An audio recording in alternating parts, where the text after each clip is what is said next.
Salut tout le monde, c'est Max Blade, j'espère que vous allez bien et on se retrouve aujourd'hui pour le résumé du dernier épisode de la saison 1 de The Bad Batch. J'en profiterai pour vous donner mon ressenti sur cette première saison qui est pour moi en demi-teinte. Il y a des bonnes choses, il y a des moins bonnes choses. On va bien sûr en parler tout au long de cette vidéo. Avant d'aller plus loin, comme d'habitude, vous avez le petit pouce bleu à mettre, l'abonnement à la chaîne si ce n'est pas déjà fait, l'activation de la petite cloche pour pouvoir savoir dès que je pars en live, dès que je m'enligne une nouvelle vidéo.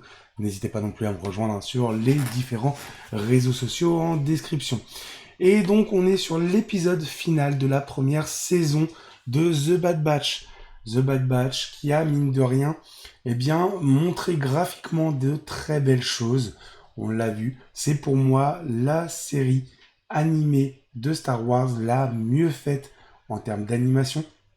Par contre, il y a pas mal de lacunes, on y reviendra en deuxième partie de vidéo. Le dernier épisode, c'est tout simplement la fuite de Kamino. On a la Bad Batch Crosshair, puisqu'on va le mettre un petit peu à part, qui est pris au piège dans les installations bombardées par l'Empire Kaminoïen. Et ils cherchent à s'échapper, tout simplement à retrouver leur navette pour pouvoir quitter Kamino et se sortir de ce mauvais pas. Là où c'est un épisode intéressant, c'est plutôt pour l'explication entre guillemets qu'il y a entre Crosshair et les autres membres. Où clairement, on voit que Crosshair a d'énormes rancœurs envers eux. Ça s'explique un petit peu plus et un petit peu plus, voilà, pour établir les choses pour la suite. En effet, dans la saison 2, Crosshair sera toujours un antagoniste. Il a décidé de rester avec l'Empire et la Bad Batch rester de leur côté. Ce qui veut dire que Crosshair sera toujours un antagoniste dans la suite de la série. Là où c'est également intéressant, on apprend pendant l'épisode que non seulement Omega a été créé comme les autres dans le laboratoire à part, mais Omega est plus vieille que le reste de la Bad Batch. Omega, pour moi, est un petit peu comme Booba, un clone génétiquement modifié de ce côté-là, puisqu'elle c'est une fille, mais n'a pas de vieillissement accéléré, d'où le fait qu'elle soit toujours une enfant comparée aux autres qui sont des adultes. Est-ce qu'on verra dans d'autres séries, dans d'autres choses, Omega réapparaître? C'est fort possible, puisque plus ça va et plus les choses sont liées entre les différentes séries, que ce soit Bad Batch, Clone Wars, Star Wars, les films, tout se regroupe petit à petit. Une fois que l'équipe arrive à fuir, on voit également la fin de l'épisode. On voit l'Empire qui emmène Nalacé, la généticienne spécialiste du clonage de Kamino, sur une de leurs bases, et elle est accueillie par des impériaux avec l'insigne spécialiste génétique du clonage. Ce qui veut dire, est-ce que ce ne serait pas la base où tout a commencé avec la création des clones de Palpatine, surtout pour ceux qui connaissent le Légende? Est-ce que ce n'est pas là où tout simplement Snoke aurait été créé lui aussi? Est-ce que Nalacé est à l'origine de tous ces projets-là de l'Empire ou pas? Je pense qu'on en saura un petit peu plus dans la suite de la série. On va pas revenir plus en détail sur l'épisode, c'est un très bon épisode, mais voilà, c'est une fuite avec des péripéties, on a des explications entre les personnages. Derrière, il n'y a pas énormément de choses à dire sur cet épisode-là, plutôt sympathique à regarder pour finir la saison.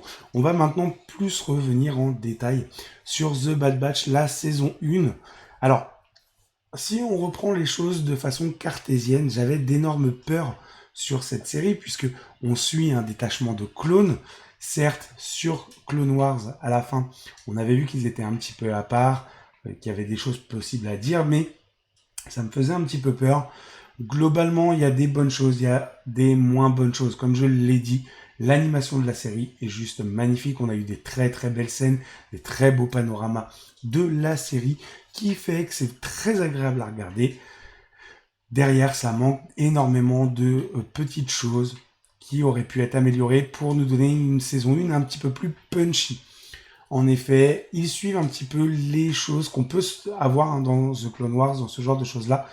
La moitié des épisodes sont des épisodes qui ne servent à rien, qui n'apportent rien à l'histoire, à l'évolution de l'histoire. Et en contrepartie, ils vont très vite sur d'autres choses. Pour moi, le rythme de la série est la chose la plus catastrophique qu'il y a sur cette série-là. C'est-à-dire que ils vont très vite sur certaines choses. Là, on voit, on finit la saison 1, les clones n'existent plus, on est déjà passé aux soldats humains, donc aux futurs Stormtroopers. On n'a pas réellement de chronologie, mais ça va quand même très vite. Faut pas oublier que même si Omega ne vieillit pas, on va prendre Omega comme un petit peu base en termes de vieillissement. Omega ne vieillit pas plus vite, mais elle n'a pas vieilli entre le début de la saison et la fin de la saison. Donc il n'y a pas 10 ans entre les deux. On passe très très vite de la République, de l'armée de clones, ce genre de choses-là, puisque au début du premier épisode, hein, on est sur la fin de la République, l'ordre 66, et à la fin de la saison 1, on est déjà sur la fin des clones, la fin de Kamino, un Kamino qui est bombardé, la fin de tout ça, très très vite.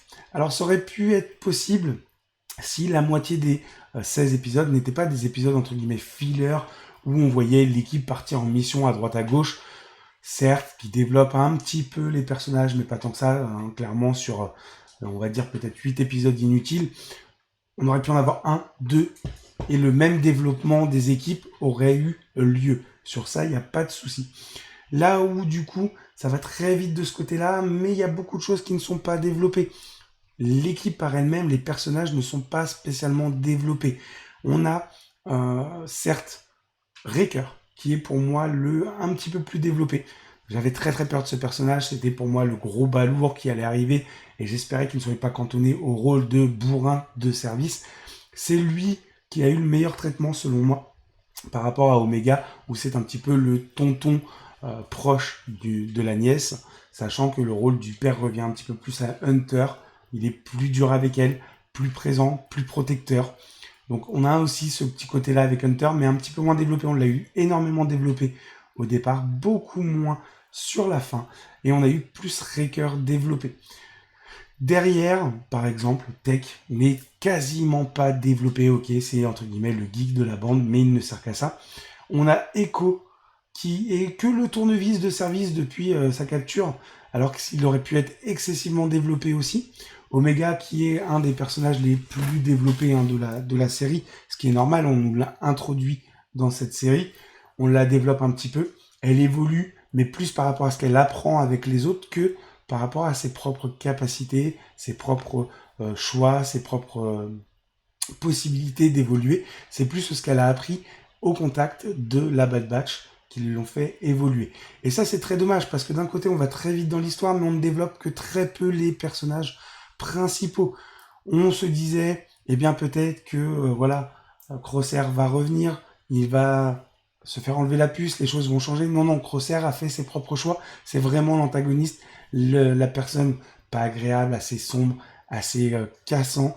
Et c'est très bien qu'ils aient mis ce genre de personnage-là, mais il est juste développé en je vous prends en chasse. Là, on se retrouve ensemble. J'ai pas spécialement envie de vous tuer quand même, mais on reste ennemis. Voilà, pour moi, il y a besoin de beaucoup plus développer ces choses-là dans la saison 2. Et j'espère que ce sera fait. Puisque, comme je l'ai dit, la série est plutôt pas mal. Maintenant, on me demande aujourd'hui de regarder les 16 épisodes, me les refaire. Je n'ai pas spécialement envie de me les refaire d'affilée. Je le ferai hein, sûrement avant la saison 2, mais là, voilà, c'est pas une saison qui me marque énormément, qui me donne une hype de dingue sur les choses. Par exemple, les épisodes de la série Obi-Wan qui vont sortir vont peut-être beaucoup plus me hyper à regarder. Si elle est bien tournée, j'aurais peut-être très envie de regarder la suite, puisque ça peut être énormément développé sur quelques épisodes. Là, ils ont fait, voilà, le choix de développer très peu de choses et d'aller très vite. J'espère que ça ne va pas porter préjudice à la suite de la série, qui est pour moi une série qui a du potentiel, hein, mine de rien. Comme je l'ai dit, j'étais pas spécialement hypé sur The Bad Batch au départ. J'ai regardé les premiers épisodes, j'ai lancé le truc, on va regarder la fin. Mais je reste un petit peu sur ma faim, hein, justement, par rapport à cette première saison. Très vite d'un côté et très peu développé de l'autre. C'est les gros points négatifs pour moi de la saison 1. De l'autre côté, l'animation est très très belle, la musique qui va avec est excellente, un peu moins sur la fin je trouve, mais les premiers sont top, très très bien employés. À voir ce que ça va donner encore une fois sur la saison 2 de The Bad Batch, que j'attends, hein, mine de rien, pour voir ce qu'ils vont pouvoir faire. Autre point assez négatif selon moi, tous ces fameux petits caméos que l'on a vus. Certains peuvent être très utiles, je pense notamment à celui de Rex, mais d'autres, comme Fennec, comme les sœurs Martel, n'apportent rien dans l'histoire. On est vraiment sur des épisodes qui n'apportent rien. Au départ, on a fait venir Fennec, on se demande pourquoi, puisque derrière, ça n'a absolument rien donné dans l'histoire, dans le développement de la suite. C'était juste un caméo pour regrouper un petit peu les choses, et je trouve ça dommage. Heureusement qu'on n'a pas vu excessivement de caméos trop importants. Je pense notamment à Ahsoka. On aurait pu voir Vador par contre. Un petit caméo de Vador aurait pu passer par rapport au fait de la mise en place de l'Empire. Un petit caméo de l'Empereur qui donne des ordres par rapport ne serait-ce qu'à la Bad Batch ou à Kamino. Là, non, c'est vraiment tourné. On a l'impression que l'Empereur existe sans exister. Que c'est plutôt Tarkin qui gère. Bien que c'était un peu le cas pour beaucoup de choses dans les premiers épisodes, l'Empereur est toujours au-dessus. Là, il est excessivement mis en retrait. On le voit dans le tout premier que vous voyez dans le teaser qui passe en image, qui annonce l'ordre 66, mais un petit caméo de plus, un peu plus tard dans la série de l'Empereur, m'aurait pas déplu, également celui de Vador. Par contre, voilà, des caméos utiles, celui de Rex, ça on va pas se mentir, je le trouve assez utile pour l'histoire, le reste beaucoup moins. C'est mon avis personnel, n'hésitez pas si vous avez regardé toute la série, la saison ou quelques épisodes, si vous avez lâché parce que ça ne vous a pas plu, à mettre en commentaire ce que vous avez ressenti sur cette saison 1 de The Bad Batch. Et nous, on se laisse là pour cette vidéo de The Bad Batch, la saison 1. On attaquera bientôt des résumés et des épisodes d'autres séries.